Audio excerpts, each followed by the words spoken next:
Momento você viste se levantar. Nós precisamos aprender a reverenciar a palavra de Deus.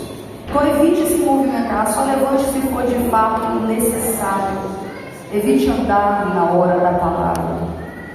Quando o Senhor quer falar conosco, nós precisamos apresentar todos os nossos sentidos. Há uma guerra espiritual agora, para que aquilo que vai ser liberado não alcance a tua vida. A Bíblia diz que das sementes lançadas, apenas 25% é que produziu. 75% da semente se perdeu. Então significa que enquanto nós estamos aqui, há uma guerra para que você não receba a palavra no coração, para que seu coração não seja uma terra atenta e portanto não vai ser uma terra fértil. Então agora é a hora de nós olharmos para aquilo que o Senhor quer falar conosco. Amém?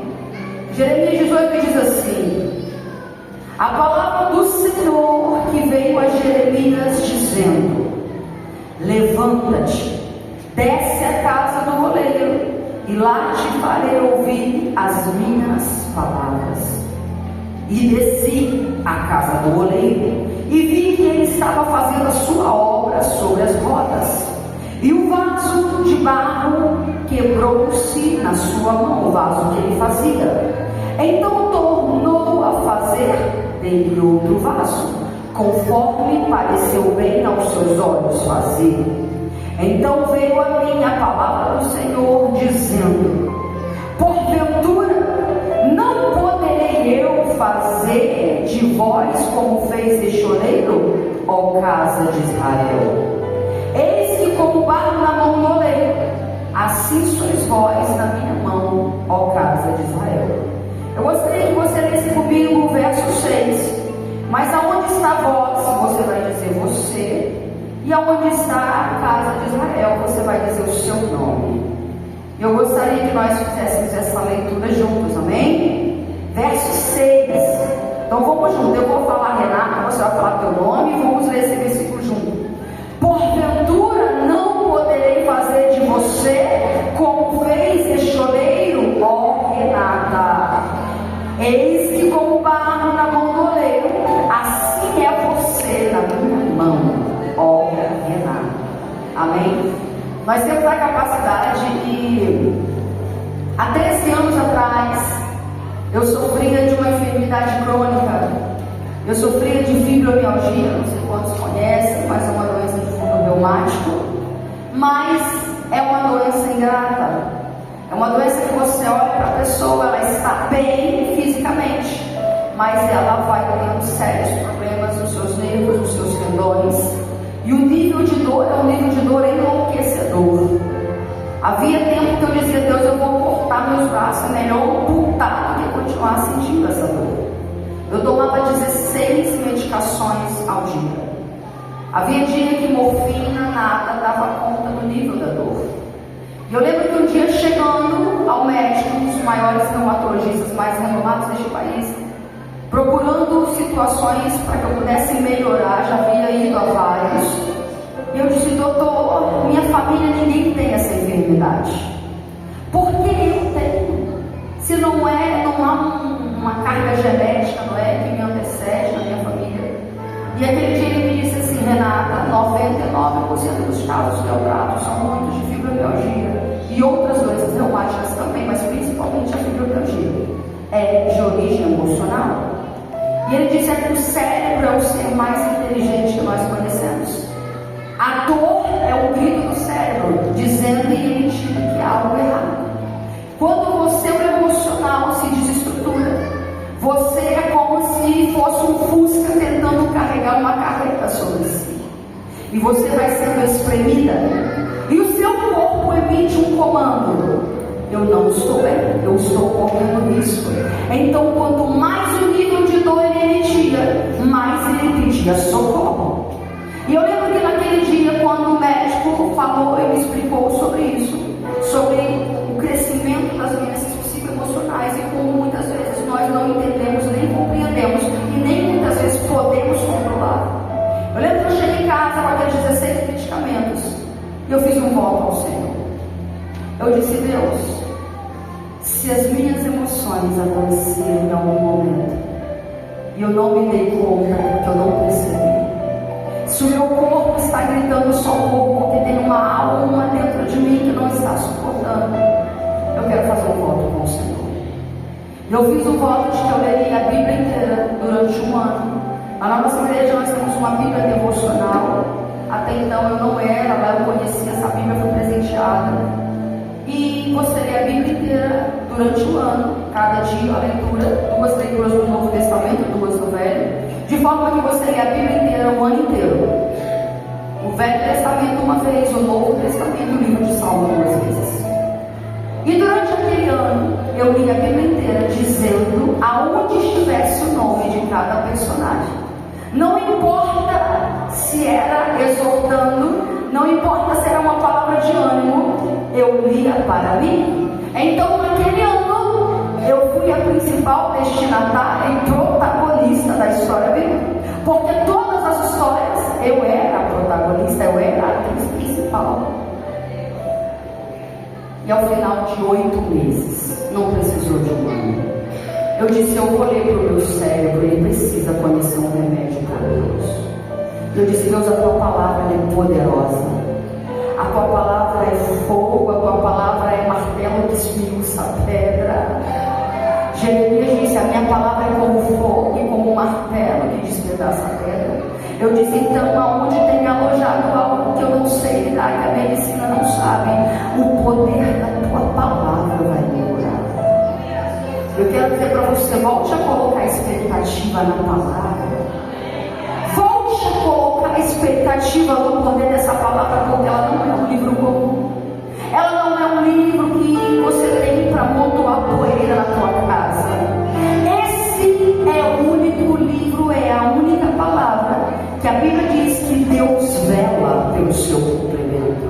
Quando você está a ler essa palavra, o Espírito Santo, que inspirou todos esses homens, estão ao seu lado, ministrando a verdade ao teu coração. E o mais interessante, a atualidade do poder também está com você. A Bíblia diz que todas as promessas que estão inseridas nesse livro, você já tem o sim de Deus. Então você já pode se apropriar, porque pela morte de Jesus Cristo, você tem o sim de Deus.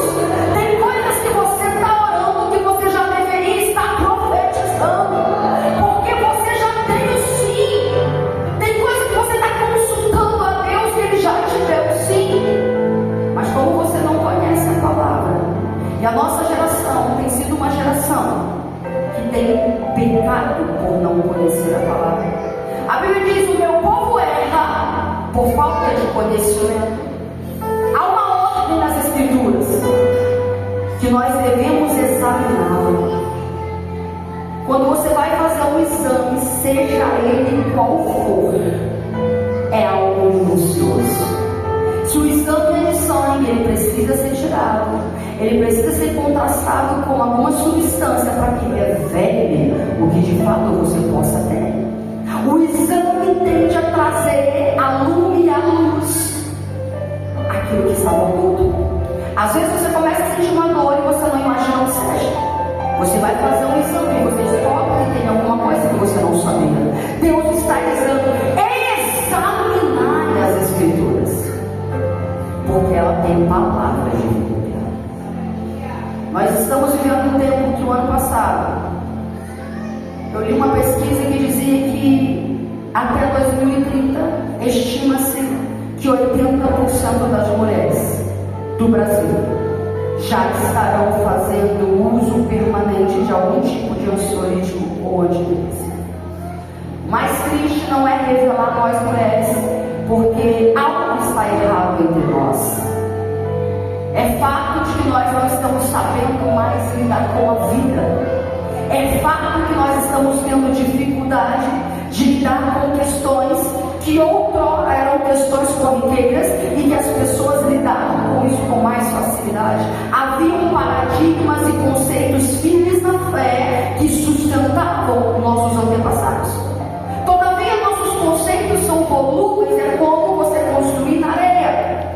A areia é linda, É bom pisar na areia, mas a areia é fofa e ela não é base, ela não tem estrutura para te suportar, construir algo sólido na areia.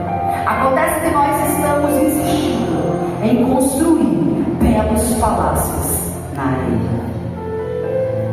Certo é que virá o dia em que o texto diz que um dia a tempestade virá com ímpeto.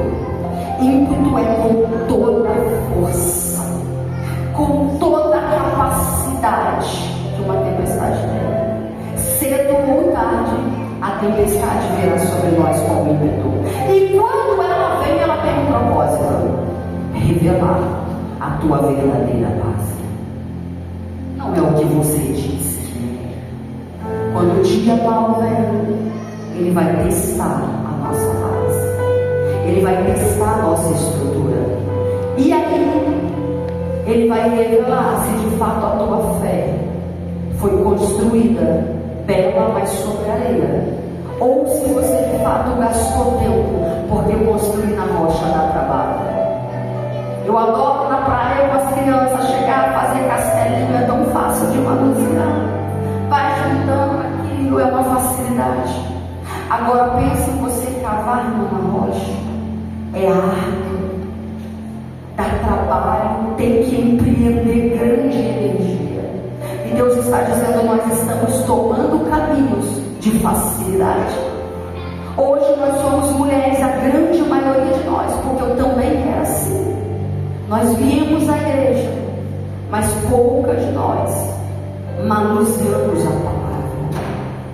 Veja, pregar é ministério. Pregar a palavra é um ministério, é um chamado. Conhecê-la é um dever de todos. Ela precisa ser conhecida. Existe um princípio no direito que diz que dentro de um determinado território, por exemplo, nós vivemos na República Federativa do Brasil, você não pode chegar diante de um juiz e alegar que não cumpriu a lei porque você não a conhecia.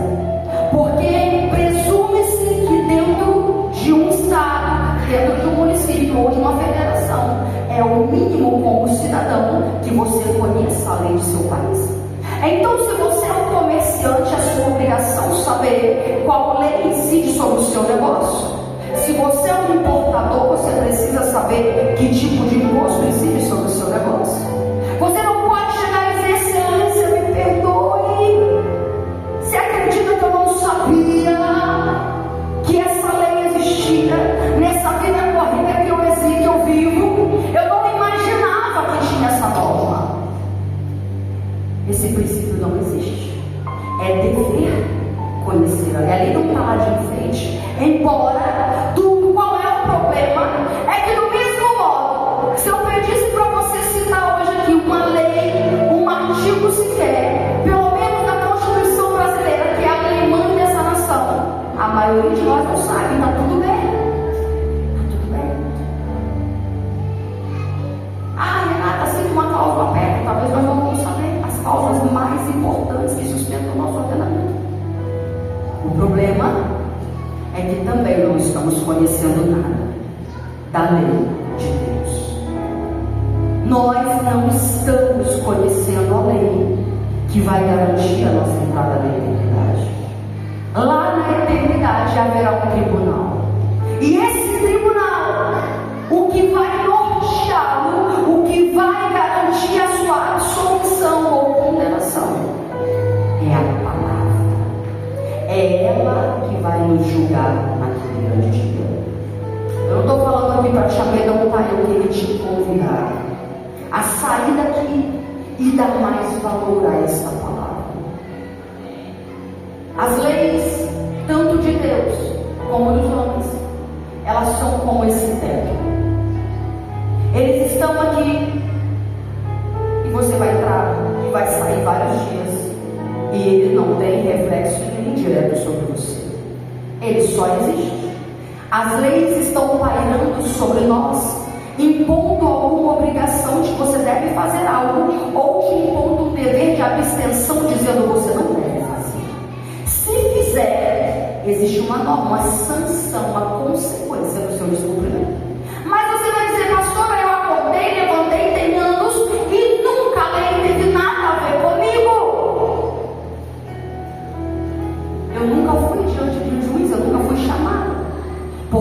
ordenamento está pairando sobre nós. Acontece que, quando aqui você está vindo ao caminho da igreja, se o seu carro colidir com o carro de alguém, aquela norma de trânsito que diz que você que infringiu prejuízo a alguém tem dever de repará-lo, até então você estava vivendo a paz. É como se ela caísse sobre você. É como se fosse um encaixe perfeito. Nós chamamos isso de princípio da substituição. A norma vem e encaixa. A norma encaixa no fato. Pastora, por que você está dizendo isso? Porque no mundo espiritual não é diferente. Porque não conhecemos a lei de Deus. Vivemos infringindo a lei de Deus. E acontece que a maioria de nós já está vivendo como é no juízo de Deus e ainda não nos demos conta. O texto de Isaías diz que quando Deus começou a avisar sobre o perigo do cativeiro, nós mulheres foram as primeiras a serem exaltadas. Isaías diz que as mulheres nécias festejavam, publicavam suas fotos lindas nas redes, se é que existia. Óbvio que não, para você entender. Anunciavam festas quando a destruição estava batendo as portas. Jó diz que nós, existe no mundo animal a avestruz. O texto diz que a avestruz é um ser que Deus a fez, privada de sabedoria. O texto diz que ela coloca os ovos, larga na margem do caminho e sai batendo as asas como se nada pudesse acontecer aos ovos. Ela não tem noção de nada. Deus não vai cobrar dela, porque a ela Deus não deu sabedoria. O próprio texto diz que Deus a privou de entendimento. Mas você e eu não. Jesus é a sabedoria de Deus. Você, quando aceitou a Jesus, um orador poderoso, um Deus co-igual ao Deus Pai, Deus Filho, o Deus Espírito Santo, veio habitar em mim e em você. E Deus te trouxe aqui hoje para dizer: você precisa começar a ter mais expectativa em conhecer a lei de Deus, porque é ela que revela a verdade sobre Deus. É verdade que o universo testifica das obras das mãos dele, mas é a palavra que você pode ministrar profeticamente sobre a sua vida. Nós estamos vivendo dias, e Isaías vai dizer que nós estávamos tão distraídas com a vida que estamos levando. Você acorda, vai para o trabalho, quem vai para a academia vai para a academia, quem vai levar menino na escola vai levar menino na escola, chegamos em casa, é marido, é tantas coisas, que quando você se dá conta, o dia acabou, você não conseguiu se alimentar. Diga comigo, a palavra é alimento. Diga forte para o teu amigo, para a amiga, a palavra é alimento. Não responde não, só pergunta e não fixa no olho dela também não, para não constranger. Amiga, como está o teu alimento? Veja,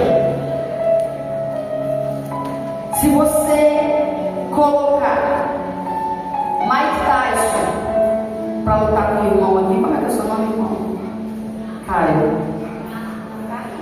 Carlos. Se você colocar no ringue Mike Tyson para lutar com o irmão Carlos, eu suponho que o irmão Carlos vai ficar numa certa desvantagem, né, irmão? Me perdoe o comparativo. Eu suponho que talvez ao primeiro golpe o irmão Caio ceda. Ele não tem habilidade, o tamanho daquele homem, a gente desmaia antes dele chegar, na verdade. A mente já vai vir antes dele chegar, o corpo da pessoa já desmaia.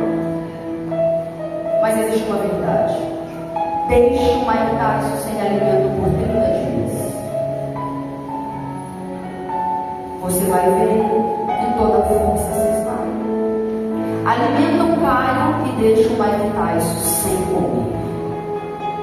Vai chegar uma hora que não é que o Caio ficou melhor do que o Mike Tyson, é porque a inanição traz fraqueza e debilidade e pode levar à morte.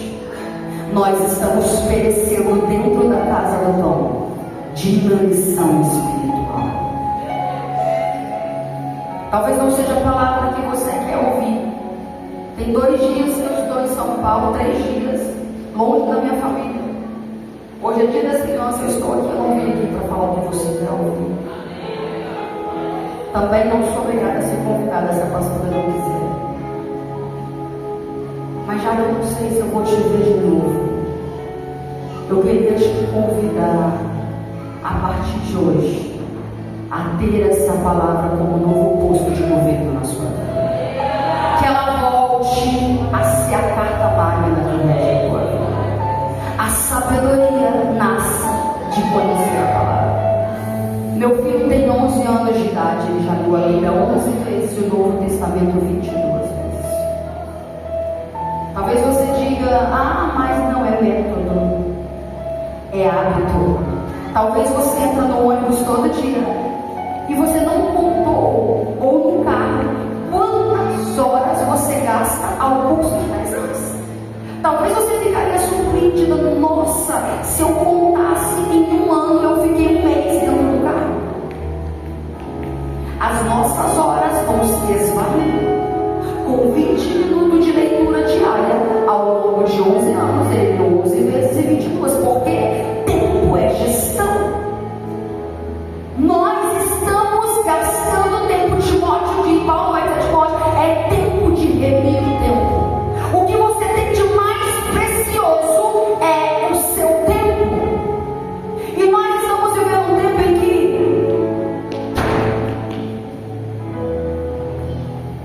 sobretudo depois dos entretenimentos modernos, nós estamos tão apegados a entretenimento.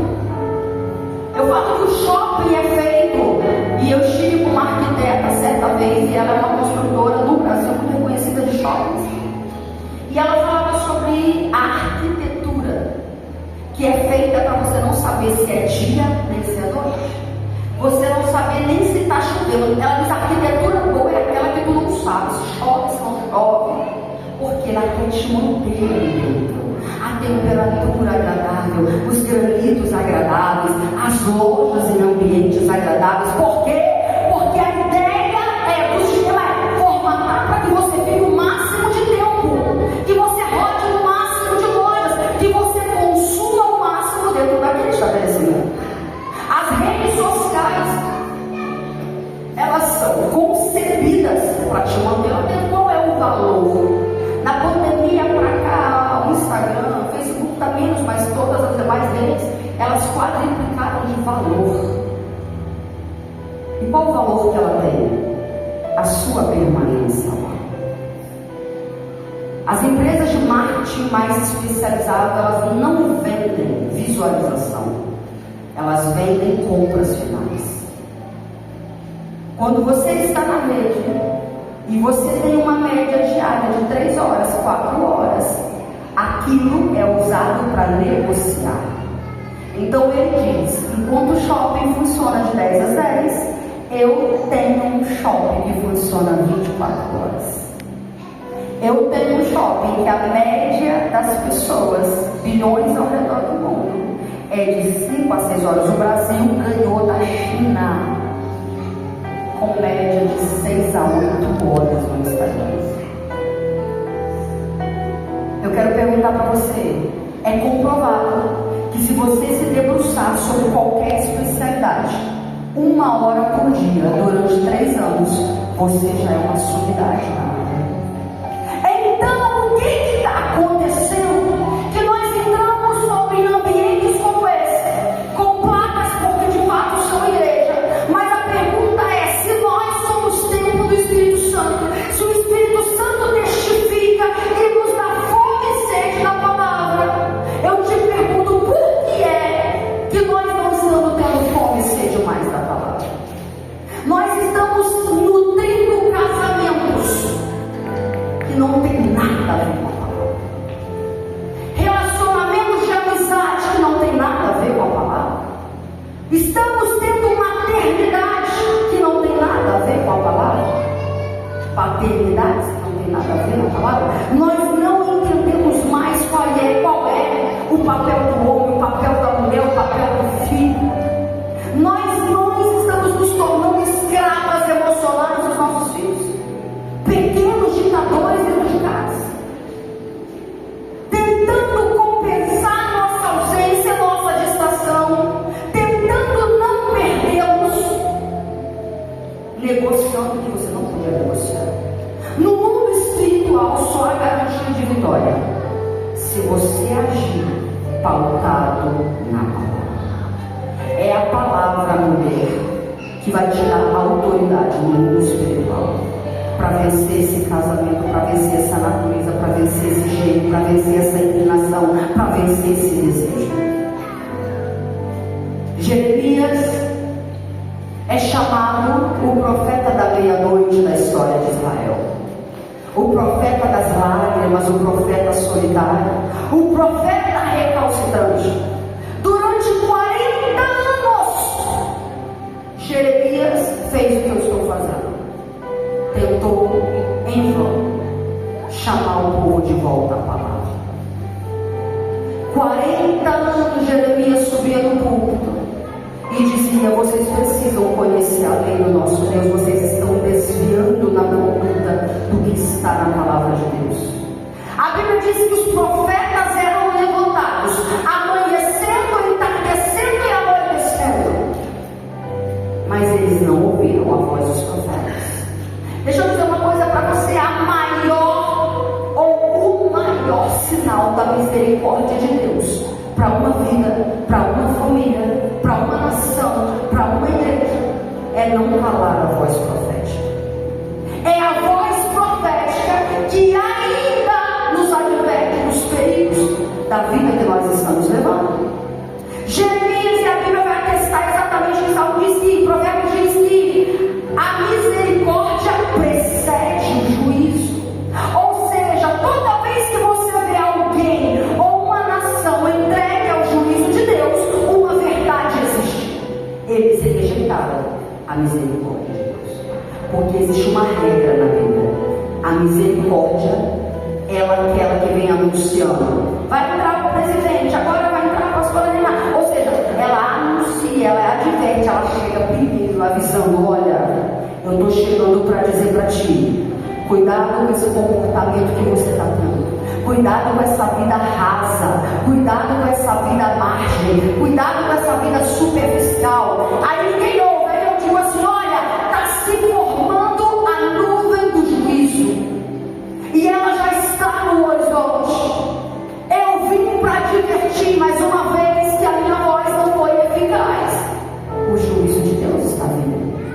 Jeremias viu o que nenhum profeta viu. Jeremias advertiu, Jeremias pelejou, Jeremias chorou, Jeremias gritou, e ninguém ouviu. Eu queria te perguntar essa noite: o que nos torna melhor do que a geração de Jeremias? O tempo, pastora Sara, mais difícil de pastorear são os nossos. Cada um tem os seus pastores na internet, cada um tem os seus conceitos.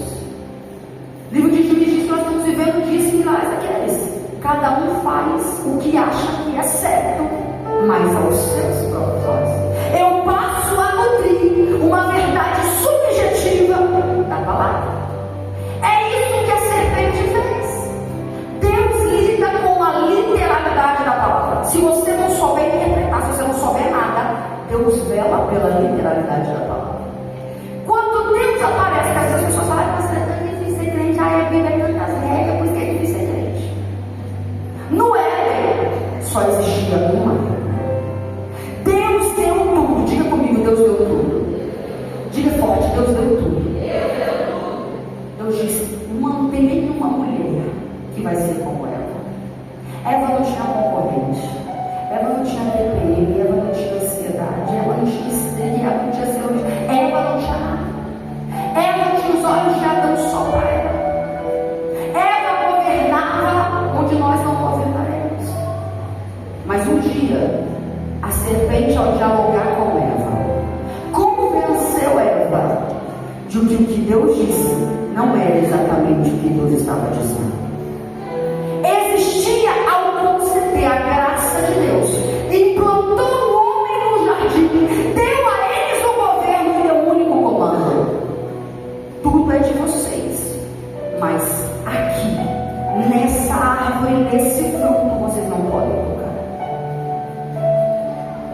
tinha uma privação, uma única norma proibitiva.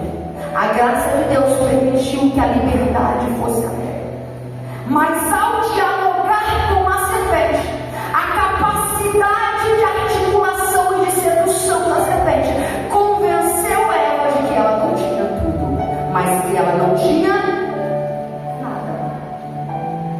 Se não dá para ter o que eu não posso ter, eu não tenho nada. Ela tinha tudo, mas a serpente fez com que ela pousasse os olhos exatamente sobre o que Deus disse: não pode. Esse fruto, se você comer, a regra de Deus não muda, amadas.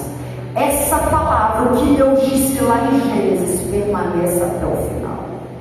Deus não é Deus com as leis humanas, que vem uma sociedade, abre aspas, fecha aspas, mais avançada, numa cultura mais projetada, numa inteligência mais avançada. Então nós entendemos que ela é necessária se atualizar, porque os homens se tornaram melhores.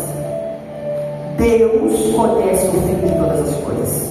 Antes de Deus começar a escrever a palavra, antes de dizer Moisés começa, Deus já foi no final, já conhecia tudo, agora nisso começa, então já sei. Deus não é surpreendido com uma cultura brilhante, com um povo que ascendeu.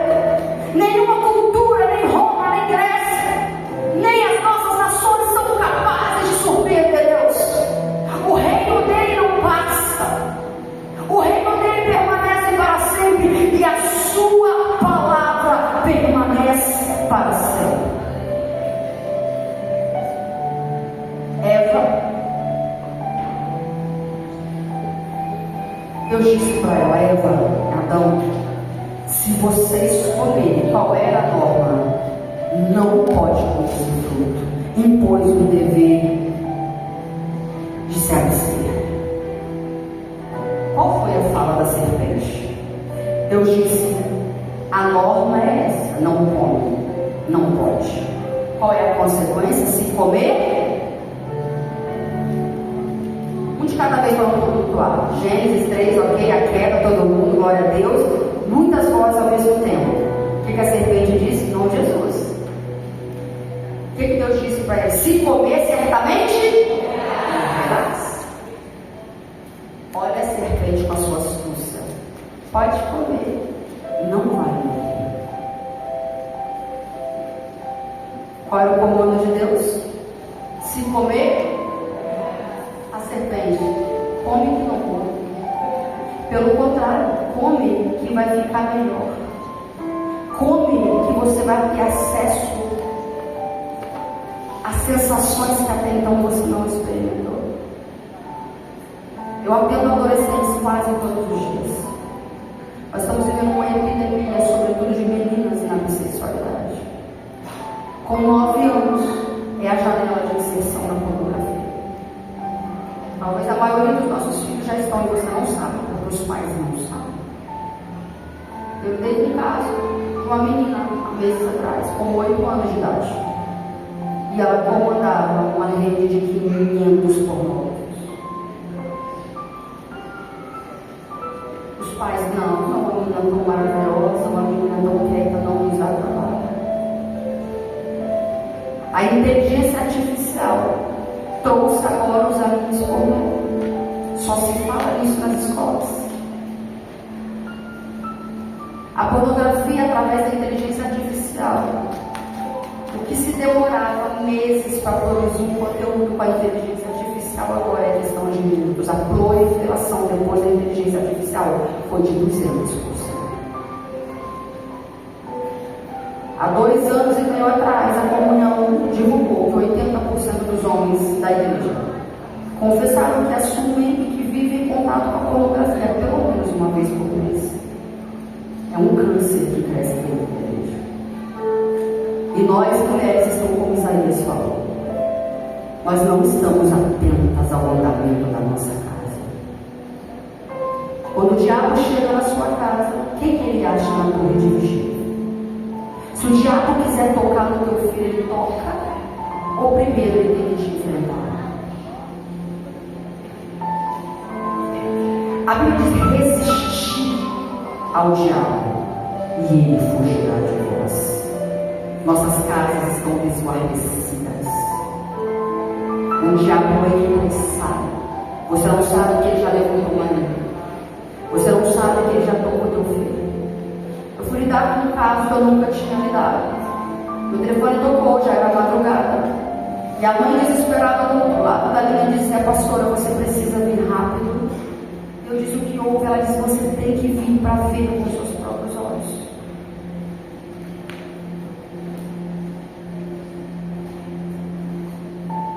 Quando eu cheguei lá, eu me deparei com uma cena mais difícil que eu já havia visto.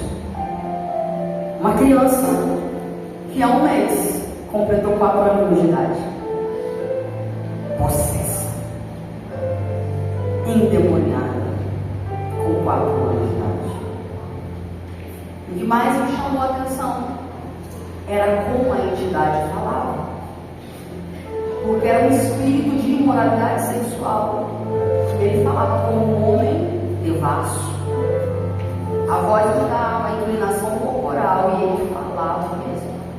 Eu não sou de entrevistar demônio, mas eu confesso que eu fiquei tão estarrecida de ver uma criança tão tenra idade. Eu perguntei: qual foi a legalidade por onde você entrou? O diabo riu através daquela criança, gargalhou e disse: eu entrei pela tela que o pai viu enquanto a mãe dorme.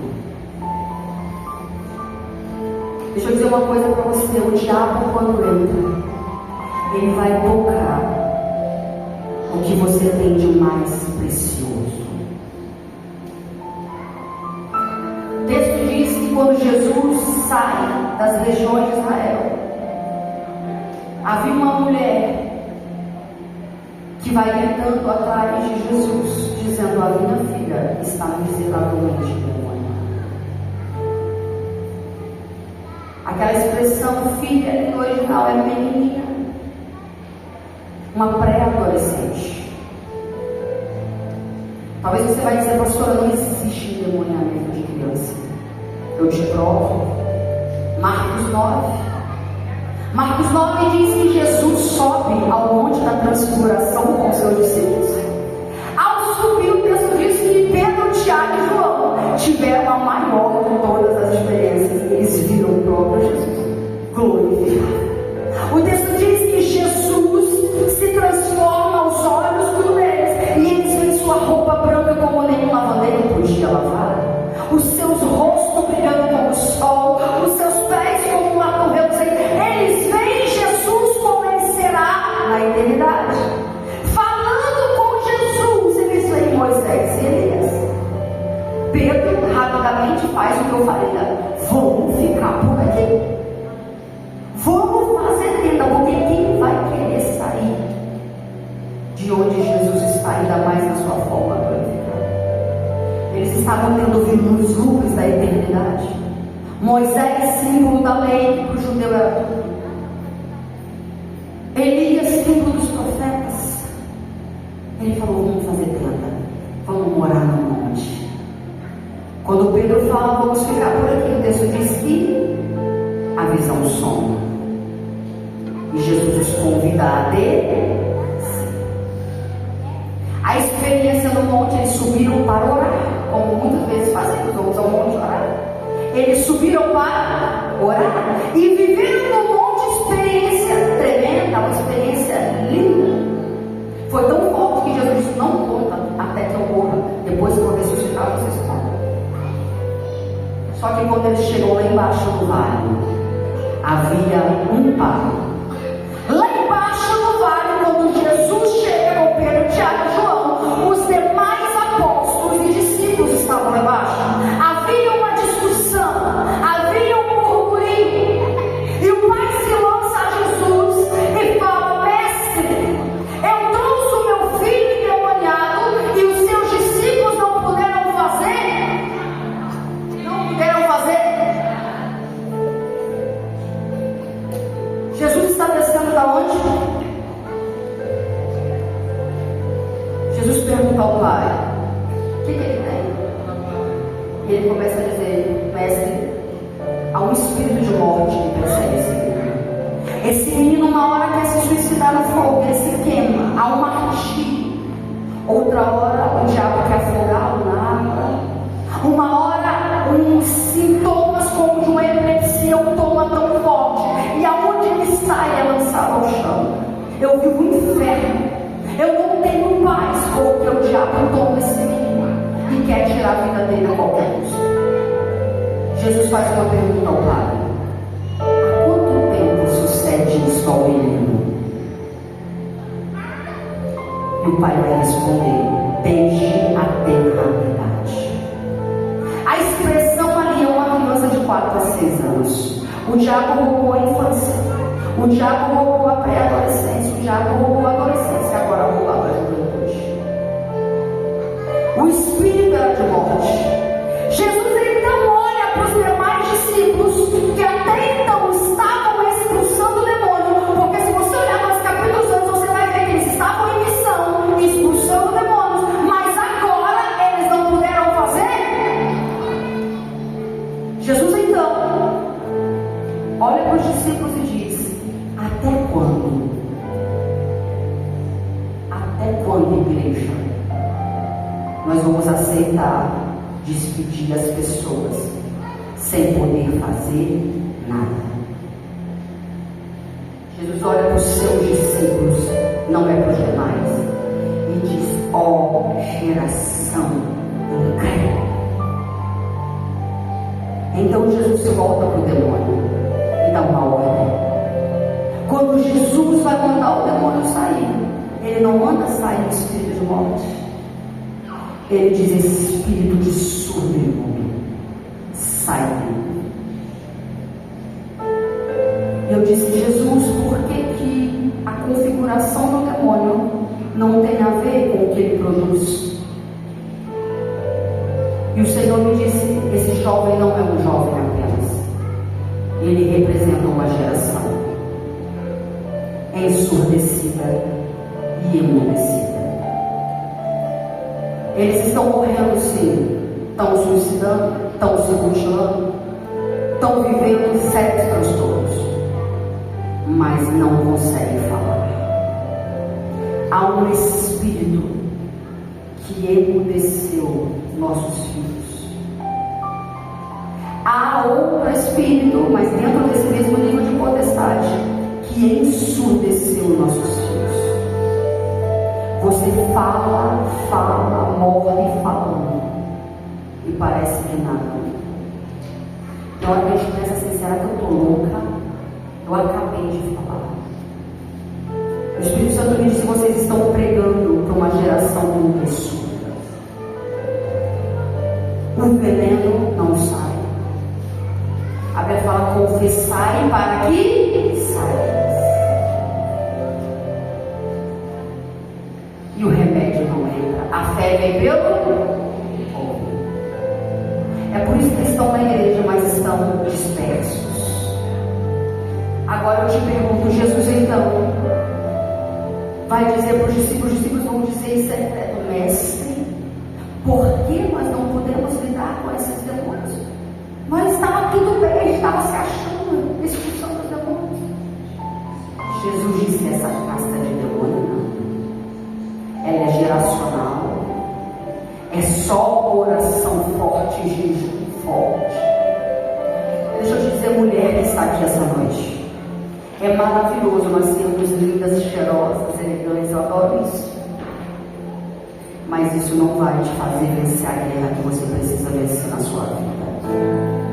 A sua guerra real é aquela que ainda não está aberta aos seus olhos. Existem demônios na cola dos nossos filhos. Eu estive num velório há um tempo atrás, em que o pai, foi um dos velórios mais tristes, o pai gritava e gemia. Era tão forte a dor que as pessoas no ambiente não conseguiam levantar. A dor do gemido do pai era tão grande. Um menino de 17 anos tirou a sua própria vida. E depois a mãe me chamou ao canto e disse: pastora, ele chora assim como você vê, porque olha a carta que esse menino deixou. E o menino disse: pai e mãe, hoje eu decidi tirar a minha vida da capa da minha vida. Mas tem 5 anos que eu venho morrendo todos os dias e vocês nunca perceberam. O pai não teve mais paz. E ela disse, ele não para de ir, hoje está 3 dias desde quando o povo foi para lá e tudo. Desse jeito que vocês estão vendo. O filho disse, pai, vocês vão para a igreja. A gente vem para a igreja. Vocês vão para o trabalho. A gente sai, mas vocês nunca colocaram o sentido em mim. Tem 5 anos que eu já não sou mais o mesmo. E vocês não vão parar. E deixa eu dizer uma coisa para você. Tem coisas que o seu olho natural não vai ver. Jesus, a Bíblia diz que Deus não faz nada. Diga, Deus não faz nada. Diga nada. Absolutamente nada. Sem antes falar com seus profetas. Mães, se levantem como governo espiritual da tua casa. Talvez você vai virar para mim hoje e vai dizer, pastora, mas na minha casa meu marido não é sacerdote. Deveria ser. Na minha casa eu sou sozinha, que esses meninos, homem não mora, homem não quer ir para a igreja, mas deixa eu te contar a história. A Bíblia conta a história no tempo dos juízes de Débora, de uma mulher, Jael. Jael era uma mulher que não era essencialmente do povo de Deus. Ela fazia parte, o seu marido era Heber ou Quedeu. Quedeu eram os amigos do sogro de Moisés, descendentes de Jael. Eles habitavam ao sul dos Quedeus. Mas quando você vai em Juízes, havia uma tenda de Heber ou Quedeu ao norte, entre Israel e o exército inimigo. O esposo de Jael, Heber, era um levitas. O texto diz que havia paz, diga, havia paz entre o marido de Jael e o inimigo. Só que a guerra foi apertando. E o inimigo lá, Císera, comandante do exército inimigo, ao fugir, sabia que na casa de Heber haveria amparo. Eles eram aliançados. Então, para onde ele pede socorro? Na tenda de Jael, na tenda de Heber. Heber não estava, Jael estava. Quando ele chega, ele pede ajuda. Ela deixa ele entrar e oferece leite. Cansado, ele deita. Quando ela percebe que ele fecha os olhos, que ele entrou em sono, ela toma posse de uma estaca, porque as mulheres é que montavam as tendas, então elas tinham habilidade com a estaca e com o martelo. E de forma certeira, diz o texto, que Jael dá na fronte de Císera com a estaca e o martelo. O texto diz que ele cai aos seus pés. Deixa eu dizer uma coisa para você. Se teu marido não está na torre de vigia, hoje você constitui Jael. Se ele não está, se o seu marido vive uma vida de pecado, e se ele acha que porque ele está pareado numa vida de pecado com o inimigo, o diabo vai estar na tua casa para fazer o que quer. Na tua casa tem estaca, minha filha. Na tua casa ainda tem martelo. Agora a pergunta é: onde estão? Porque isso fala de vida de oração, isso fala de vida na palavra, isso fala de firmeza, isso fala de uma mulher que domina a oração e a palavra. Vocês acham que o diabo hoje entra na nossa casa e você está vendo alguma coisa? Jeremias estava anunciando há 40 anos e ninguém deu ouvido. Mas Deus, pela última vez, Jeremias 18, é Deus pela última vez, antes de destruir tudo, dizendo: ainda há esperança. Essa é uma noite de esperança. O oleiro está na casa. O oleiro celestial está na casa. E ele aceitou trabalhar em vasos complicados com nós. Ele disse para Jeremias: Jeremias, hoje o sermão vai ser diferente. Hoje eu vou te dar um sermão, mas você não vai lá no oleiro para pregar para ele. Você vai lá, te dar o sermão. Jeremias chega e se depara com o oleiro trabalhando numa roda do barro. De repente, Jeremias percebe que ao trabalhar com tanto zelo com aquele barro, com aquele vaso, ele se quebra. Ele se quebra nas mãos do oleiro. Então Deus faz uma pergunta para Jeremias, muito similar à que ele fez para Ezequiel lá em capítulo 37. Jeremias, eu não posso fazer com vocês como esse oleiro fez com esse vaso quebrado. Deus estava dizendo: vocês se afastaram, sim, vocês se rebelaram, sim.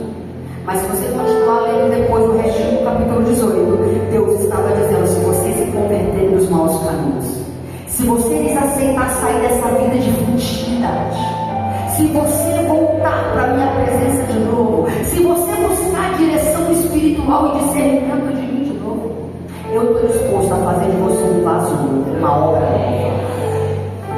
Eu olho para mim há 15 anos atrás e era impossível estar aqui hoje. Uma mulher fútil.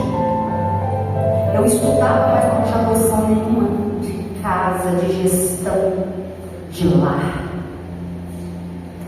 Mas quando Deus resolveu quebrar o vaso, você vai ter que permitir. Porque Deus não vai descer a régua para encaixar em você. É nós que teremos que subir para alcançá-lo. Deus disse para Jeremias: se vocês abrirem mão da vida que estão levando, eu posso fazer vocês de novo. E eu não vou fazer um vaso qualquer. O oleiro tinha o direito de jogar aquele barro fora. Dava mais trabalho refazer do que fazer o novo.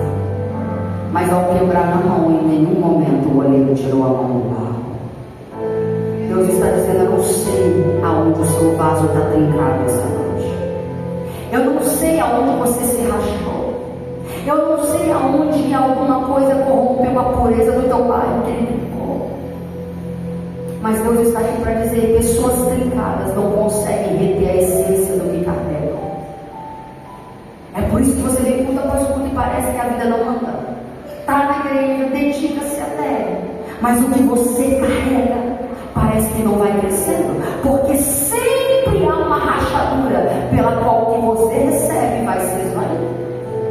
Deus está dizendo para nós essa noite: é tempo de parar de querer fugir do processo de ser refeita. Dói ser refeita. A pedra não pode ser manuseada pelo oleiro. A areia não pode, não tem liga. A pedra não tem maleabilidade, é dura, é rígida. A areia é fofa, mas não tem liga. Mas o barro, ele é maleável. O barro lá, ele não é nada, só serve para ser pisoteado. Mas na mão de um artífice de nome, ele alcança valores inestimáveis. Um vaso de ordinário foi leiloado por 20 milhões de dólares. Os romanos eram especialistas eles sempre amaram as artes. Eles sempre amaram o mundo das artes, os artífices da época, e era muito comum, para não ter prejuízo, um artífice fazer, ou um moleiro fazer um vaso. E embora ele trincasse, eles iam lá, passavam uma cera para cobrir que estava quebrado. E aí pintava aquilo em cima da cera, e você não sabia que aquilo estava quebrado. Só que o que acontecia?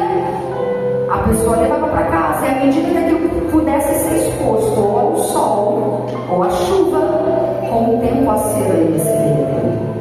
É por isso que do latim vem a expressão sem cera, sincero, sem cera, aquele que não arrepende, que é o que parece.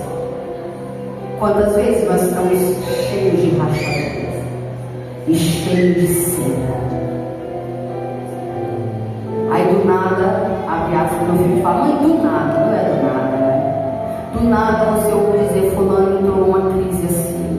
Do nada você ouve dizer fulana se separou. Do nada você ouve dizer filho de fulano entrou nessa situação. Porque nós fomos cobrindo as rachaduras com a cera, pintando por cima. Deus não aproveitou o vaso quebrado, só passando cera. Ele quebra o vaso, joga água porque tinha que amolecer o vaso. É a água do Espírito Santo. O Espírito Santo é a água que dá maleabilidade para Deus fazer o que quer fazer na sua vida. Depois da água do Espírito, o barro de novo tinha que ser muito amassado para entrar de novo na gravatura que ele precisava ficar, ao toque de ser de novo maleável. Então o oleiro com muito esforço ia prensando aquele vaso, aquele barro. Deixa eu dizer para você, não dá para fugir da dor. Para de viver em fuga da dor. Quando você passar, você vai se amadurecer.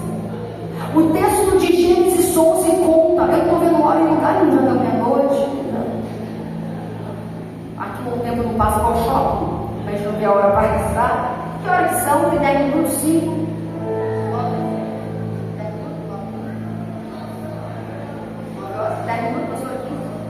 Falta quantos minutos, pastor, para acabar de verdade? 10, 15? 10 minutos? É 9 horas, pastor. 10 minutos? 10, 15, 10, 15, 20, 30. As irmãs estão entendendo, amém? Eu já vou concluir. Mas veja, quando Abraão foi chamado de Ur dos Caldeus, saia com ele seu pai. Como era seu pai? Ele não era o líder do acampamento, embora Deus o chame de Ur dos Caldeus. O texto diz que Terá, pai de Abraão, tinha mais 2 filhos, Abraão, Naor e Arão. Só que o texto diz que lá em Ur dos Caldeus morreu um dos filhos de Terá. Um irmão de Abraão morreu, Arão, que era pai de Ló. É por isso que, por Ló ser órfão, Abraão assume o dever moral e encarrega o sobrinho. Só que, se você for ler o finalzinho do capítulo 11 de Gênesis, curiosamente o texto diz que, saindo de Ur dos Caldeus rumo a Canaã, porque essa era a direção que Deus tinha dado para Abraão, o texto diz que Terá para em Padã Arã, cidade que levava o nome do filho dele. Arã, que era o lugar que simbolizava o filho dele, era uma cidade de passagem. Mas o mais triste é que o texto diz que Terá foi enterrado em Arã. Quantas vezes nós estamos sendo, pastora Sara, enterradas em lugares de passagem? A dor, o luto precisa ser vivido. As perdas tem hora que vão desestruturar, mas é só um processo. Você não deve fazer morada no lugar da frustração, no lugar da dor, no lugar da decepção. Arã é passagem, teu destino é Canaã. Teu destino é Canaã, a promessa ainda está de pé.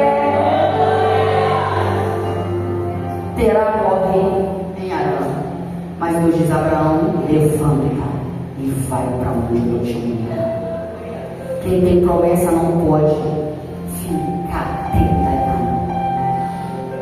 E Deus está aqui para dizer: nós precisamos aprender que às vezes nós seremos pressados mesmo. Eu estava vindo de São Paulo, Congonhas, para Ribeirão Preto. Pegamos uma turbulência tão forte que eu falei: Jesus, 1 hora de fogo não, o cão está lá fora, sobrou nessa hora, não é possível. E de repente o piloto disse, eu achei tão engraçado, porque ele falou uma coisa perna até o piloto, né? O piloto falou assim: olha, mantenha os cintos bem afivelados, não levante por nada. Quem é de reza, reza, quem é de prece, prece, quem é de oração, oração, porque nós estamos entrando numa forte turbulência. E lá atrás, na Filipe, parece que eu estava mais assim, nos pontos de trás, parece que a ponta do avião fazia assim. Eu falei: já está bom, Paulo, Mas o Espírito Santo falou, coloca sentido no que ele está falando. Na hora que a turbulência vem, aperta esse cinto e não levanta. Ela vai passar. O avião que está na mão de Deus, ela vai passar. Não é hora de levantar, não é hora de querer fugir, não é hora. O Espírito Santo ministrou no meu coração naquela hora.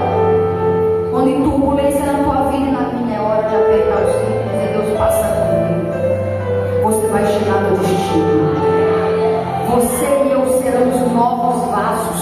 Vasos que vão carregar honra. É por isso que Ele está gastando tempo com você. É por isso que Ele ainda não desistiu de você e da sua casa. Porque na hora que as pessoas olharem para você, vão dizer, que vaso valioso é esse? E você vai dizer, o valor não está no barro, mas quem assinou a obra?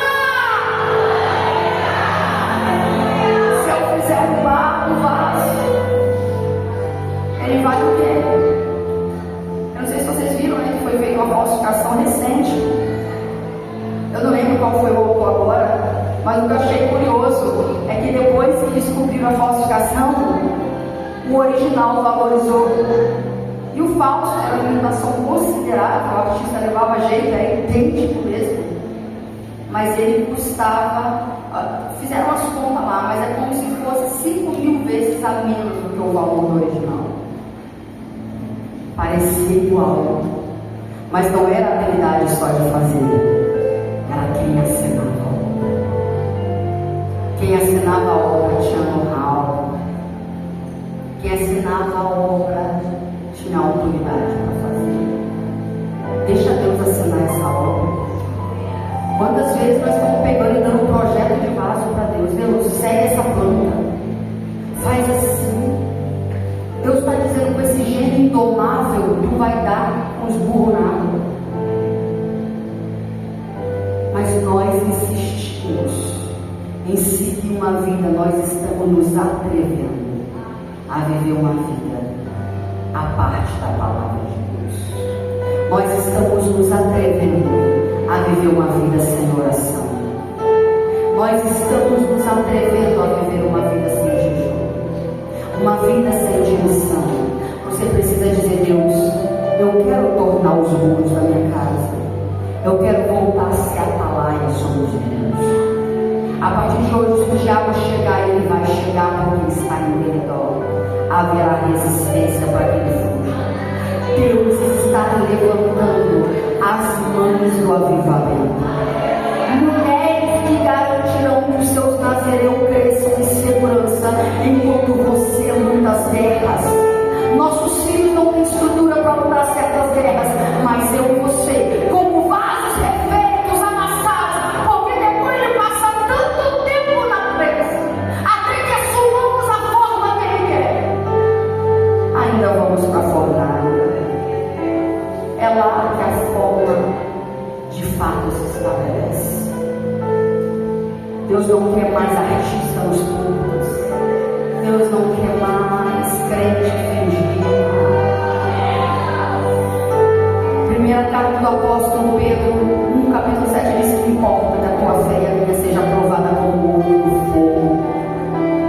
O fogo nunca vai nos deixar. Fogo que prova, fogo que fortalece. Na eternidade haverá um fogo aceso. O texto diz, Paulo diz aos Coríntios, que aquele fogo vai provar a qualidade das nossas obras. Você já imaginou quando a vida chega lá e Deus trouxe tudo que você fez nessa vida e foi jogando na fogueira e não fica nada? Que tipo de obra você está construindo? Que tipo de legado espiritual você está deixando na tua casa? Capítulo 18. É Deus chamando o povo a se permitir ser moldado. As mulheres que Deus vai levantar para fazer a diferença nas suas congregações, nos seus bairros, nos seus trabalhos, nas suas famílias, nas suas nações, serão mulheres que se permitiram ser moldadas pelo Reino, moldadas segundo a forma da palavra. Elas não são donas de si, elas se submetem ao processo mesmo sangrando. Elas vão porque entendem que é processo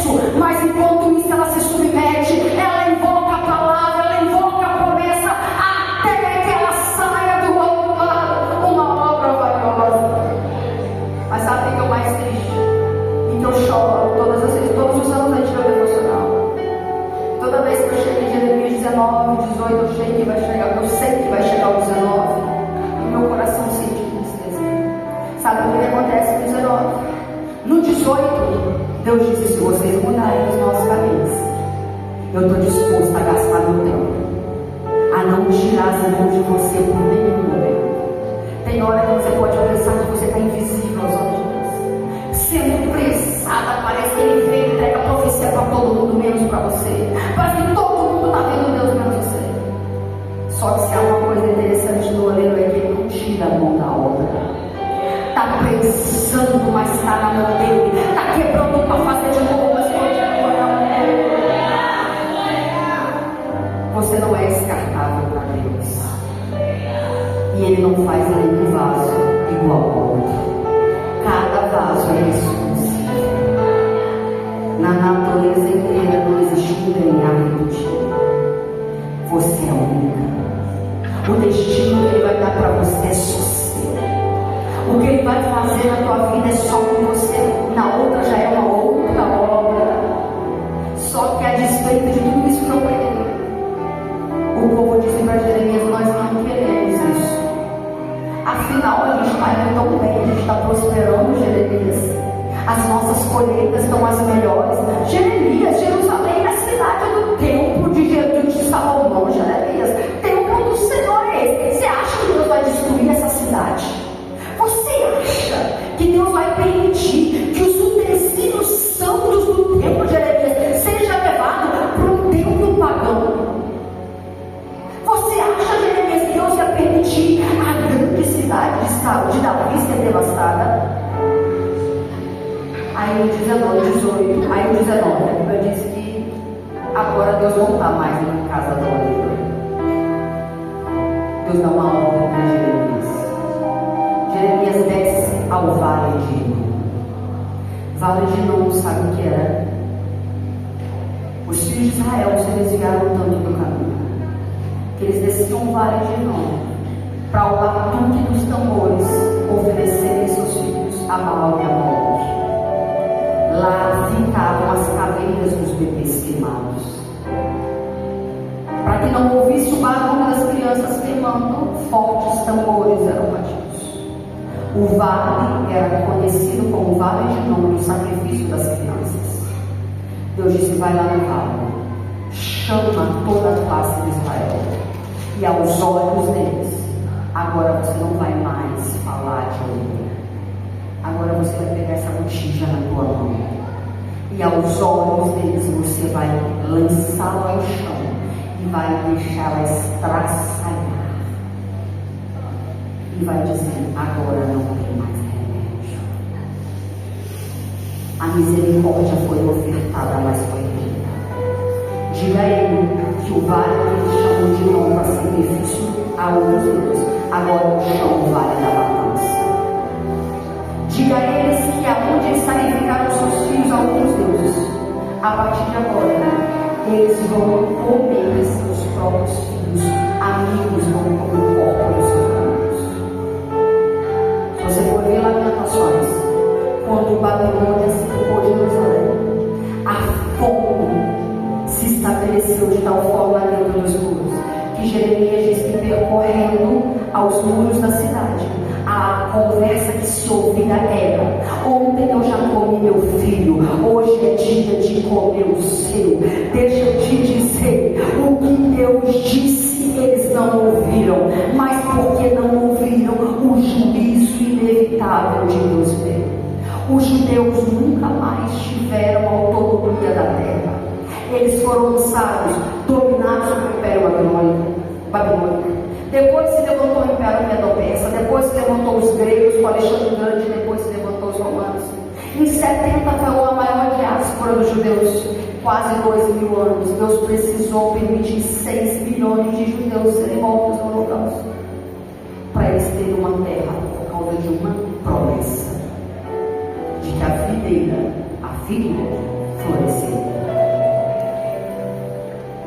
Porque não ouviram a voz de Deus, eles sacrificaram a terra, sacrificaram a herança, foram espalhados, foram ao holocausto, porque rejeitaram a palavra do Senhor. Eu queria te convidar essa noite a ficar de pé.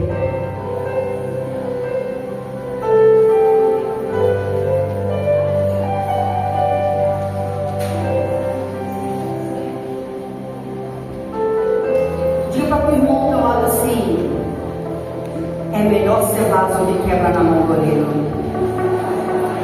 do que botija estraçalhada no chão. É melhor se quebrar na mão do oleiro. Eu queria que... Puxa, essa coisa também tá...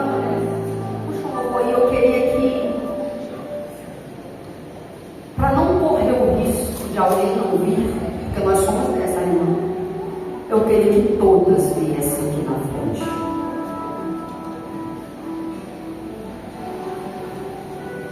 O Senhor me disse que quando eu vinha para cá no carro, que Ele vai transicionar mulheres nesse lugar. Que tem mulheres aqui que elas são imaturas, mas elas têm desejo de crescer. Tem mulheres aqui que não sabem discernir a mão direita da esquerda, mas elas têm desejo de crescer. Eu queria que você fechasse os seus olhos. E o Senhor me disse: eu vou visitar vasos que não tinham utilidade de tantas rachaduras e imperfeições. Mas se elas permitirem, elas vão carregar tanta honra. Elas serão constituídas vasos de honra para o Senhor. Deus está dizendo: eu estou aqui dizendo para você de novo que você não precisa morrer no lugar dessa dor. Essa rachadura não precisa de você ter tanto esforço para encerrar essa rachadura. Hoje Ele quer te pegar para te fazer de novo. Deus está dizendo que mulheres aqui cansadas de tanto se encerar, para não parecer que estão tão quebradas. Filhas que as mães não sabem, mas estão em destroços, em pedaços. Há uma unção de restauração nessa noite.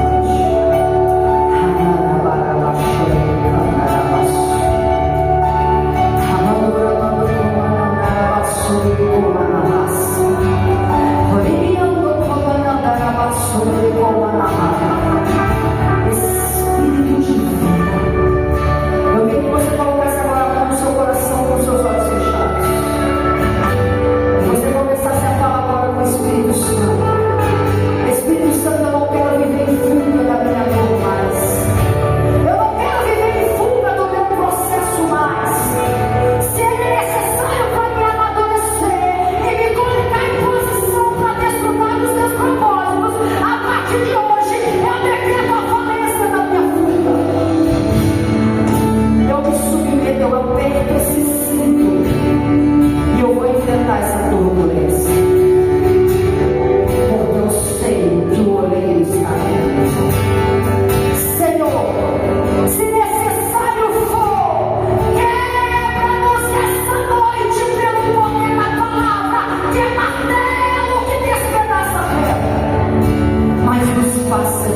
ainda. Senhor, eu peço perdão também pela minha casa. Se alguma coisa tocou a minha casa, o meu marido, se tocou a Duda, se tocou o Samuel, Senhor, eu peço perdão e eu peço também autorização para entrar no novo nível de batalha. Senhor, a tua palavra diz que nós não somos daquelas que retrocedem. Nós não vamos retroceder, mas nós vamos avançar para o alvo. Nós vamos avançar, nós vamos avançar, nós vamos avançar pelo reino. Senhor, levanta mulheres poderosas na oração, mulheres que amarão a tua palavra, serão mães segundo o teu coração. Senhor, feridas abertas que o Senhor me mostra essa noite, eu peço que agora, na autoridade do nome de Jesus,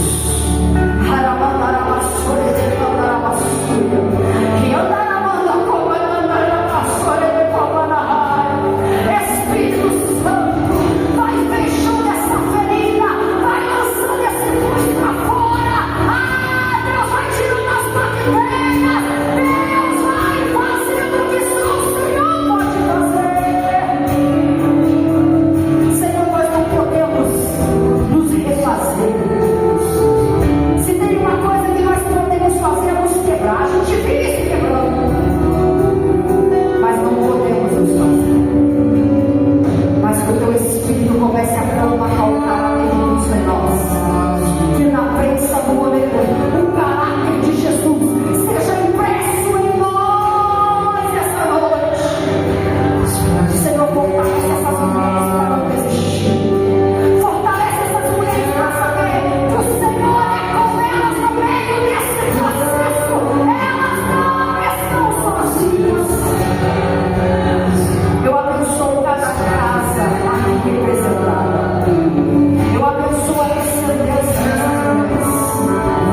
Pai, elas não vão tirar vasos quebrados, porque elas serão refeitas. Elas experimentarão o poder da mão do oleiro e elas vão dar direção à sua descendência. Elas serão mulheres como flechas, elas lançarão a descendência rumo ao teu querer, rumo ao teu propósito. Elas estarão nos irmãos do nosso querer. Senhor, que o pecado não seja tão atraente para nós. Sabe por que o pecado ainda exerce tanta sedução sobre nós? É porque temos pouco do Espírito. À medida que vamos nos enchendo do Espírito, o pecado não muda sua natureza. Ele continua sendo o que é, mas é você que já não é mais o mesmo. É você que começa a ter uma inclinação nova. Semana passada você queria o pecado, hoje você quis o pecado. Mas quando você for cheio do Espírito Santo, aquilo que outrora te dava prazer vai te trazer dor, e você vai decidir uma vida de santidade. Deixa eu dizer uma coisa que o Espírito me manda dizer essa noite. O problema do pecado não é que o diabo te vê. O problema do pecado é que ele é cometido à vista da única pessoa que não poderia ver. Deus é o seu problema. Jó disse que se eu for com o meu inimigo a juízo, Deus pode me defender.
disposto a restaurar aquele casamento. Eu estava disposto a entrar naquela guerra com aquele teu marido desviado. Foi você que não deu ouvido à minha voz. Então que hoje nenhuma de nós, ninguém aqui essa noite, lance para trás a palavra de Deus, mas que os nossos corações se rendam em arrependimento. Abandonemos nossos maus caminhos. A Bíblia diz que a santidade convém ao povo de Deus, da casa de Deus. Vasos santos, vasos que carregam a presença. É a presença que vai fazer diferença na tua vida. Você não precisa de favor de homem. Você não precisa da bênção de ninguém, se o céu não se inclinar a seu favor. Hoje você só precisa do goleiro. Hoje você só precisa do goleiro. E ele está na casa. Terá pessoas que sairão daqui essa noite para viver a mesma vida que eu. Mas terão pessoas que o Senhor me disse que não terão paz a partir de hoje. Eles vão lutar, elas lutarão para assumir lugares altos em Cristo. Elas vão assumir governos no mundo espiritual. Elas terão seus olhos abertos e armas espirituais lhes serão concedidas. Estratégias de guerra serão dadas, porque elas subirão aos muros e serão atalaias do seu tempo.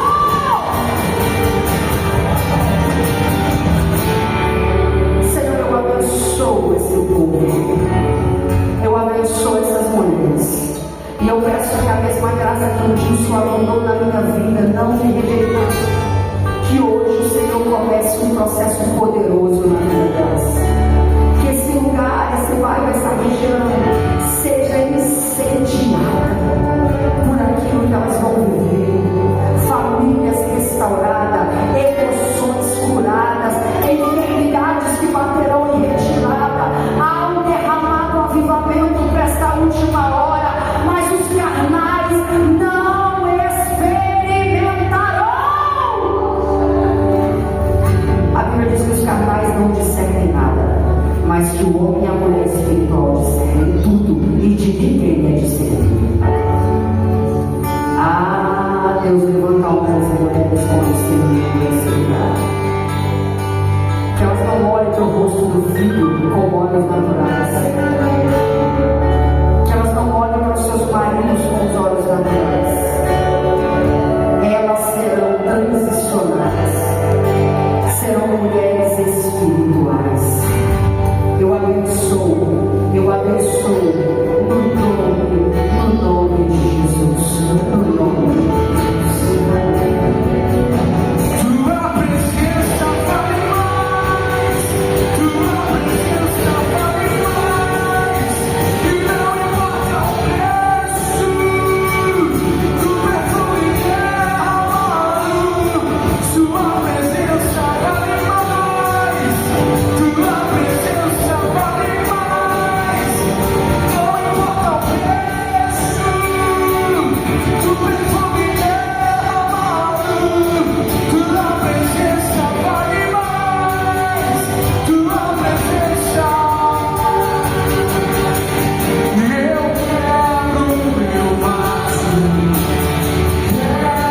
meu vaso, os teus pés, os pés de Deus. Eu quero meu vaso, aos teus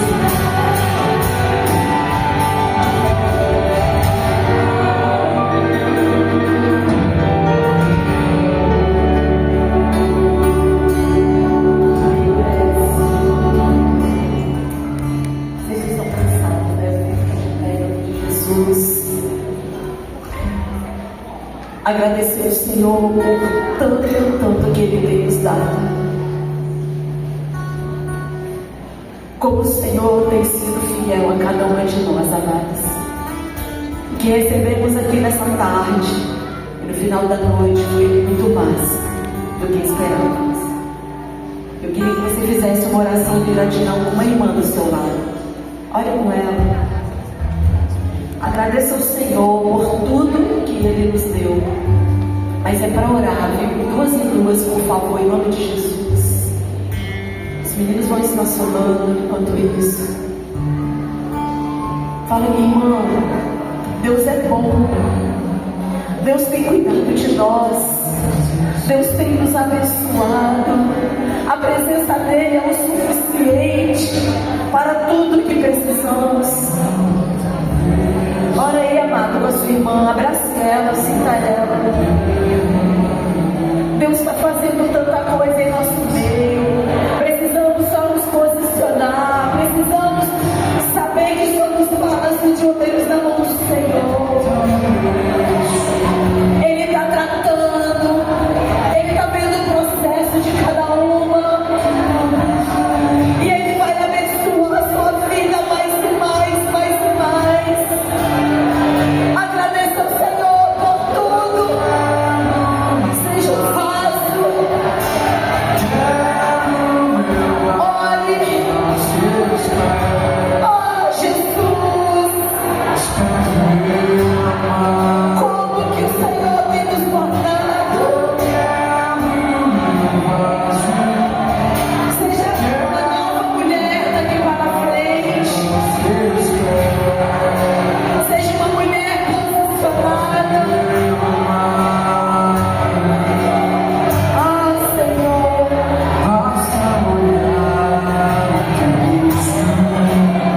Deus está trabalhando a seu favor. Em nome de Jesus.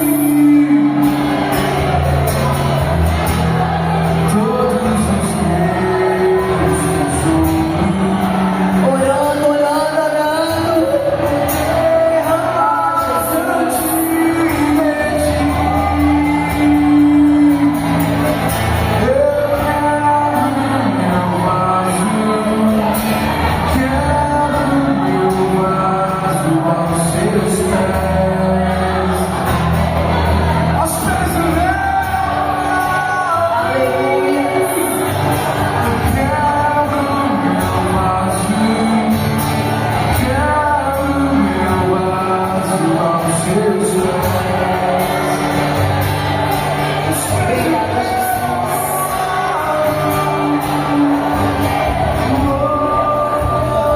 Obrigada, Jesus, por tudo que o Senhor fez, por tudo que o Senhor vem fazendo. Poderemos fazer melhor. Estamos aqui esta noite, grato ao Senhor por tanto. Aleluia. Aleluia.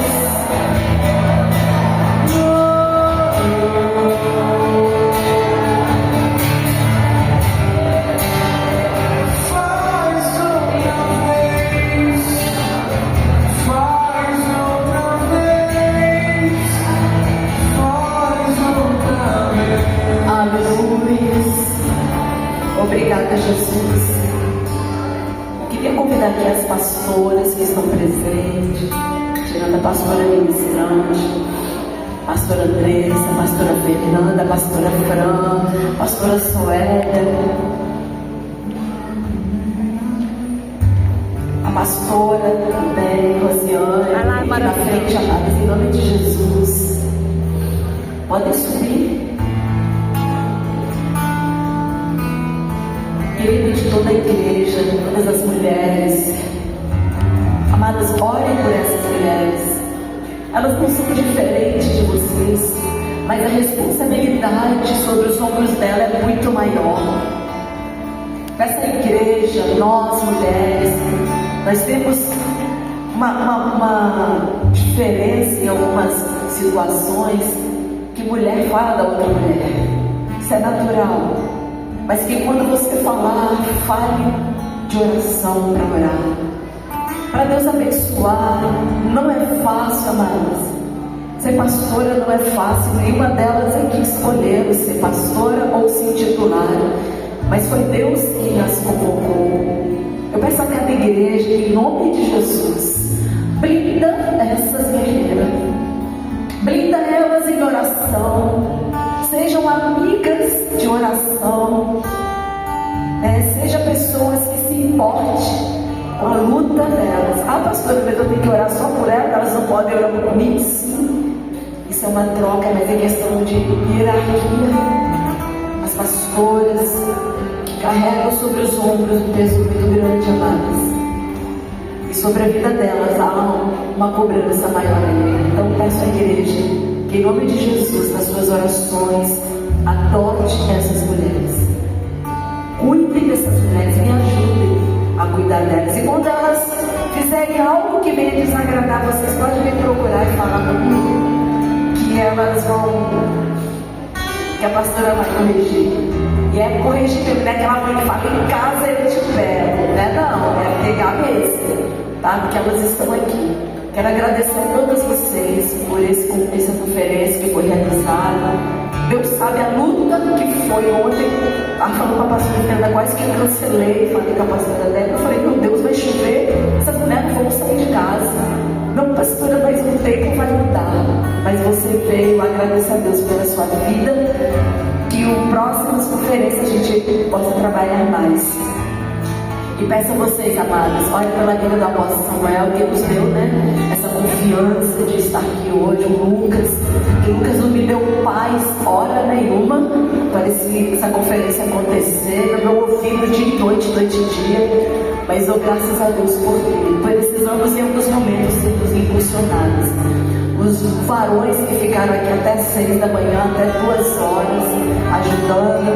Tenho falado, Natália? É um santo. Deus tem abençoado, nosso ministério, nossos levitas que estão aqui conosco. Hoje é feriado. Eles poderiam estar passeando com as esposas, mas escolheram servir ao Senhor. Sou grata a cada um deles por tanto que Deus tem feito. Que Deus abençoe e que sejamos mulheres guerreiras e amanhã sejamos aqui no culto. Amadas, antes de dar bênção, não vá embora porque tem brindes. A Amanda está aqui com um monte de surpresa para vocês, tá? Muito obrigada, Deus abençoe. Que a bênção do Senhor seja sobre a sua vida, sobre a sua casa, sobre a sua família. E que você seja cada dia um vaso de honra, um vaso valiosíssimo na mão do Senhor. E que aonde você estiver, um bom perfume de Cristo seja contigo. Deus abençoe as tuas filhas, leve ela debaixo de uma graça, debaixo de uma segurança. E que a casa dela sinta a diferença que ela recebeu aqui hoje, em nome de Jesus. Amém. Aplauda o Senhor, amado, por tudo. Amanda.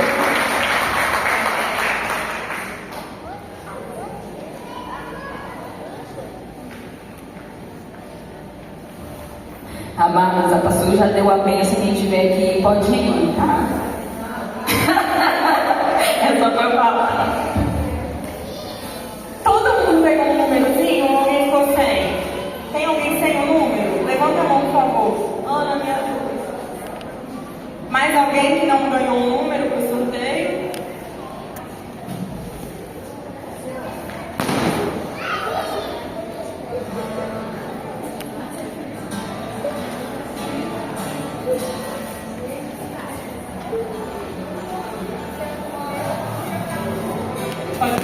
Vou começar, hein?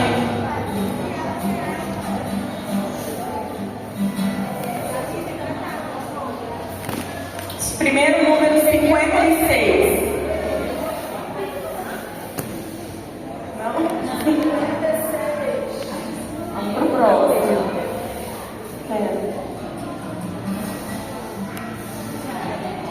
81.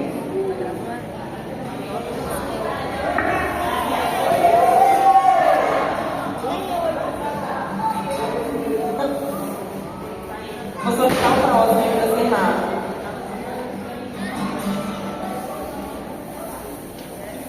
28. Não?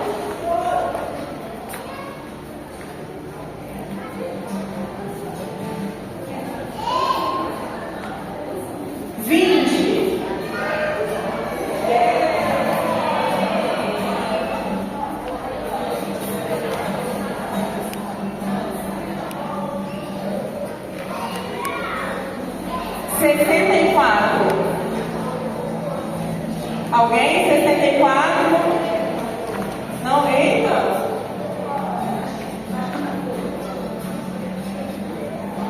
38.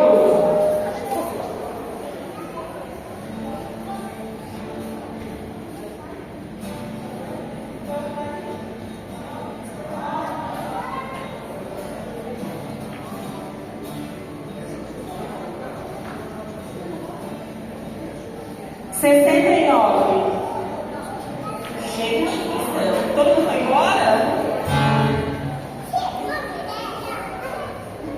2.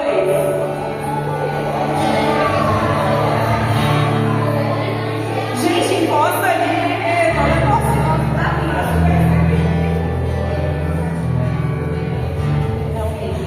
84.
Noventa e nove.